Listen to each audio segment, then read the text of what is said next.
नमस्ते दोस्तों, कैसे हैं आप सब। होप करती हूँ कि आप सब एकदम बढ़िया होंगे। तो चलिए, देर नहीं करूंगी, शुरू करूंगी आज की वीडियो। आज की वीडियो आपके ढेर सारे पैसे बचाने वाली है, साथ ही ढेर सारी चीजें भी सिखाने वाली है। वीडियो पसंद आए तो फ्रेंड्स और फैमिली में शेयर जरूर करिएगा। हमारी आज की जो सबसे पहली टिप है दोस्तों, वो है प्याज को काटने को लेकर। प्याज काटे और आंखों में आंसू ना आए, ऐसा कभी भी नहीं होता। हर सीजन में जब भी प्याज घर में आती है तो आंखों में आंसू तो आते ही हैं। तो प्याज काटते समय ये एक छोटी सी टिप जरूर ट्राई कर लीजिएगा। आपको लेना है टिश्यू पेपर। टिश्यू पेपर को प्याज जहां आप काट रहे हैं वहीं पास में ही रखिए और उसके बाद से टिश्यू पेपर को हल्का सा गीला कर लीजिए। अब इसके बाद से जब आप प्याज को चॉपिंग करना शुरू करेंगे तो आप खुद हैरान हो जाएंगे कि अब आज जो प्याज है वो आंखों में बिल्कुल भी नहीं लग रही है। होता ये है कि प्याज से निकलने वाली जो गैस होती है, जो कि हमारी आंखों तक जाती है, वो क्या होता है, गैस निकलते ही जो टिश्यू पेपर होता है उसको अपने अंदर एब्जॉर्ब कर लेता है। ये एक साइंटिफिक तरीका है प्याज के जो आंखों में आंसू आते हैं उनको रोकने का। इस तरीके से हमारा काम आसान हो जाता है। तो नेक्स्ट टाइम जब भी आप प्याज को काटिए तो टिश्यू पेपर को गीला करके जरूर अपने पास रख लीजिएगा। आइए देखते हैं एक और यूजफुल टिप। ये जो जुगाड़ है ये आप कर सकते हैं अंगूठी के किसी भी डब्बे में। रिंग के जो डब्बे आते हैं ज्वेलरी वाले शॉप से, उनमें क्या एक ही ऐसी लाइन बनी होती है जिनमें हम एक टाइम में सिर्फ एक ही रिंग लगा सकते हैं। लेकिन मैंने ये जुगाड़ लगाया क्योंकि मुझे 3-3 रिंग एक साथ रखनी थी, वो भी बिल्कुल सेफ तरीके से।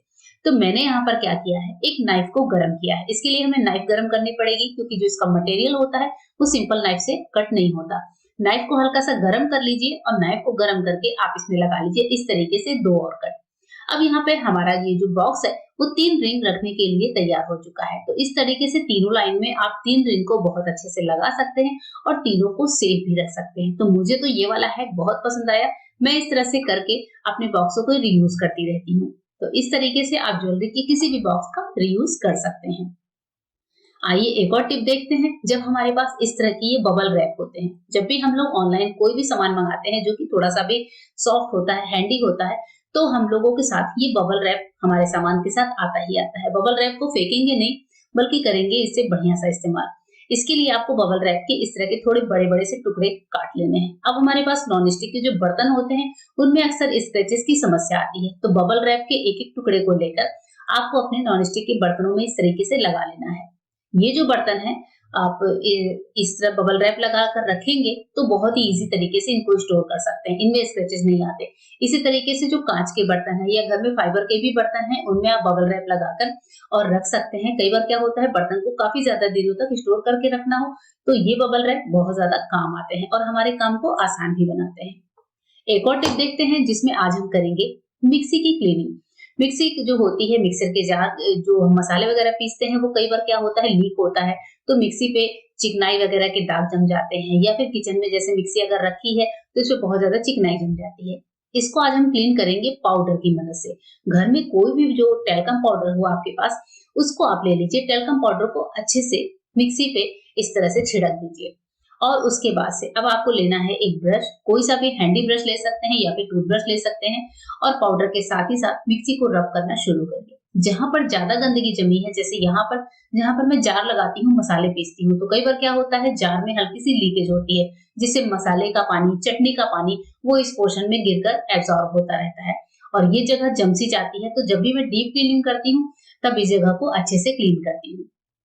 इसके अलावा मिक्सी में इस तरह से कहीं-कहीं लाइनिंग बनी होती है, स्विच बोर्ड वगैरह के पास काफ़ी ज़्यादा निशान बन जाते हैं। यहाँ पर देखिए पाउडर लगाने से जो मैं साफ कर रही हूँ वो कितनी बढ़िया तरीके से साफ हो रहा है। पाउडर जो होगा वो सारी चिकनाई को एब्जॉर्ब करता है। उसके बाद से ज़रूरत हो तो हल्के से गीले कपड़े से या फिर ड्राई कपड़े से ही मिक्सी को अच्छे से पोंछ दीजिए। पाउडर हट जाएगा और मिक्सी हमारी बहुत ही बढ़िया तरीके से चमक जाती है। पाउडर से क्लीनिंग करने का आपको ये तरीका पता था या नहीं पता था, मुझे कमेंट करके जरूर बताइएगा। देखिए यहाँ पर हमारी मिक्सी को बहुत ही बढ़िया तरीके से हमने साफ कर लिया। पाउडर जहां जहां भी जमा हो कपड़े से छुड़ा लीजिए और बस मिक्सी का जार बिल्कुल बढ़िया सा साफ साफ डीप क्लीन होकर तैयार हो चुका है। इस तरीके से आप भी एक बार ये जुगाड़ जरूर करके देखिएगा। आइए आपको एक और टिप बताती हूँ जिसमें मैंने यहाँ पर बॉटल के जो पीछे वाला हिस्सा है वो लिया हुआ है। बॉटल के पीछे वाले हिस्से का इस्तेमाल आपको चौंकाने वाला है क्योंकि ये जो छोटा सा टुकड़ा है ये हमारे बहुत ज्यादा काम आएगा। सबसे पहले आपको यहाँ पर करने हैं होल्स। तो मैंने एक बड़े से सूजी को गर्म किया है मोमबत्ती की मदद से और छोटे छोटे होल्स निकाल दिए हैं। तो देखिए यहाँ पर मैंने कुछ होल्स निकाले हैं। अब ये इसको लेकर चलते हैं सिंक के पास। कई बार ऐसा होता है कि हमारे पास ये स्ट्रेनर नहीं होता, मेरे पास तो है लेकिन कई घरों में ये स्ट्रेनर नहीं होता। ऐसे टाइम पर आप अपने सिंक में इस छोटे से जुगाड़ का इस्तेमाल करके सिंक में एक्स्ट्रा कचरा जाने से रोक सकते हैं। हम लोग कई बार क्या होता है, चाय वगैरह बनाते हैं, चाय पत्ती का कचरा होता है या फिर दाल सब्जी की जूठन होती है, वो इसमें रखिए और जब ये भर जाए तो इसको फेंक दीजिए। तो ये हमारे छोटा सा स्ट्रेनर का काम करता है। सिंक में अलग से आपको जाने की जरूरत नहीं है और ये बॉटल का छोटा सा टुकड़ा, इसको हम यूज भी कर सकते हैं। जब गंदा हो तो अच्छे से वॉश भी कर सकते हैं।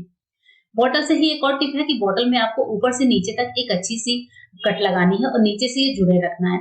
कभी-कभी क्या होता है कि आप बाहर जा रहे हैं, आपके पास कोई ऐसा कपड़ा है जिसको आप सारे कपड़ों के साथ मिक्स करके नहीं रख सकते, तो बॉटल का ये इस्तेमाल बहुत ही मजेदार होने वाला है। बॉटल में इस तरह से कोई टॉवेल वगैरह हो या फिर कोई ऐसी ड्रेस हो जिसको आपको पहनना तो है लेकिन आप उसको सेफ भी रखना चाहते हैं, तो इस तरीके से बॉटल में रख सकते हैं। ये बॉटल को मैंने कट लगा कर रखा है, ढक्कन हटाती नहीं हूँ। जैसे ही हम ढक्कन बंद करेंगे तो हमारी जो ड्रेस है वो बिल्कुल बढ़िया तरीके से सेफ हो जाती है। जैसे मैंने इसमें एक बनारसी दुपट्टा रखा है, क्योंकि ये दुपट्टा बाकी कपड़ों के साथ रखते हैं तो इसकी जरी काली पड़ने का डर होता है। तो मैं इस तरह से बॉटल में करके चाहे घर में भी रखती हूँ और ट्रेवल पे भी जाते हैं तो हमारा ये बॉटल बहुत अच्छे तरीके से काम आता है।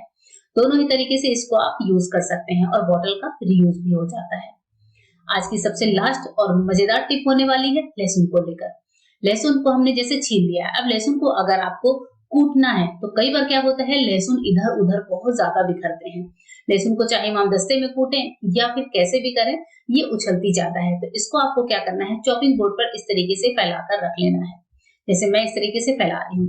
अब इसके बाद से हमारे पास होते हैं क्लीन शीट। अगर आपके पास क्लीन शीट है तो बहुत अच्छी बात है, क्लीन शीट नहीं है तो कोई साफ पॉलिथीन ले लीजिए जो कि ट्रांसपेरेंट हो, जिसमें आपको दिखे कि लहसुन कहाँ कहाँ पर बिछाए हुए हैं। जैसे मैं यहाँ पर क्लीन शीट मैंने एक शेप में काट ली है, उसके बाद से क्लीन शीट को इस तरह से हल्के हल्के हाथों से दबा दीजिए और उसके बाद से आपको लेना है बेलन। बेलन लेकर आपको लहसुन को बहुत ही अच्छे तरीके से कूट लेना है। बहुत ही सिंपल सा काम है। आप सोचेंगे कि ये पहले तो थोड़ा अजीब सा लग रहा है, लेकिन जब आप खुद कूटने के बाद इसका रिजल्ट देखेंगे तो आपको खुद बहुत ही बढ़िया लगेगा। देखिए बेलन से इस तरीके से हल्के हल्के हाथों से मारते हुए सबसे पहला फायदा तो ये होता है कि लहसुन बिल्कुल भी उछलता नहीं है।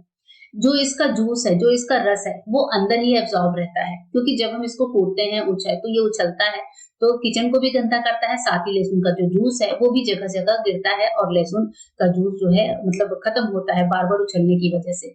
इस तरीके से लहसुन जो है वो बिल्कुल सेफ रहता है और आप देख रहे हैं कितनी बढ़िया तरीके से लहसुन को कूट कर हम तैयार कर रहे हैं। क्लीन शीट नहीं है तो आप कोई भी ट्रांसपेरेंट व्हाइट कलर का साफ पॉलिथीन लेकर इस काम के लिए इस्तेमाल करिए। ये देखिए क्लीन शीट मैंने उठाया है, क्लीन शीट पर बिल्कुल भी लहसुन नहीं लगा हुआ है, एकदम साफ है और बस इसको हटा देंगे और हमारा जो लहसुन है वो चॉपिंग बोर्ड पर बहुत ही बढ़िया तरीके से एक अच्छा सा मैशी सा मिक्सर बनकर तैयार है। कई बार सब्जियों के लिए थोड़ा सा कूटना हो तो इस तरीके को आप ट्राई कर सकते हैं। तो मुझे तो पर्सनली ये तरीका बहुत पसंद आया है। आपको कैसा लगा जरूर बताइएगा। इस तरह के लहसुन से दाल का तड़का लगाइए, मजा आता है।